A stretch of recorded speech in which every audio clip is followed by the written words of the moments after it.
কেবল সময়ের ব্যাপার মাত্র যে কবে দাজ্জাল সেখান থেকে বের হবে এবং সে বের হয়ে বলবে যে আমি হচ্ছি মাসিহ, তোমরা সবাই আমার আনুগত্য করো। আমাদের নবীজি বলেছেন পৃথিবীর বেশিরভাগ মানুষই তার অনুসরণ করবে। তার হাতে খাবারের মজুদ থাকবে, তার হাতে সম্পদের পাহাড় থাকবে, তার সে যেদিক দিয়ে যাবে যারা তার প্রতি ঈমান নিয়ে আসবে সে তাদেরকে ব্যাপক সম্পত্তি দিবে। আর যে বলবে না তুমি মিথ্যা মাসিহ, তুমি আল্লাহ নও, দাজ্জাল প্রথমে বলবে আমি হচ্ছি নবী, পরে বলবে আমি হচ্ছি আল্লাহ। সে কিন্তু কথা বলবে। যারা বিশ্বাস করবে না যে তুমি আল্লাহ নও, আমাদের আল্লাহ এক আল্লাহ, তাদেরকে সে ধ্বংস করে দিবে।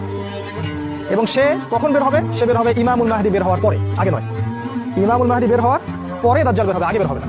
আর ইমামুল মাহদী কখন বের হবেন? ইমামুল মাহদী বের হবেন মালহামার পরে। আবার বলছি, মাথা হয়তো ঘুরছে নাকি? দাজ্জাল বের হবে দাজ্জাল বের হবে ইমাম মাহদীর পরে। দাজ্জাল মানুষের রূপে বের হবে ইমাম মাহদী আত্মপ্রকাশ করার পরে। আর ইমাম মাহদী কখন বের হবেন?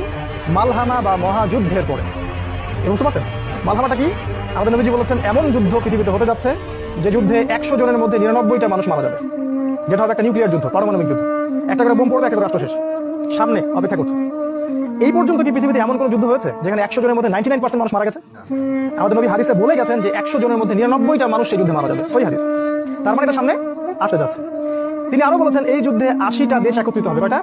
আমি অবাক হয়ে যাই মাঝে মাঝে যে আমাদের নবীজি আসলে কি বলতে বাকি রাখছেন, সেটাই আমি অবাক হয়ে যাই। এমন কোনো বিষয় নাই যেটা তিনি বলেন না।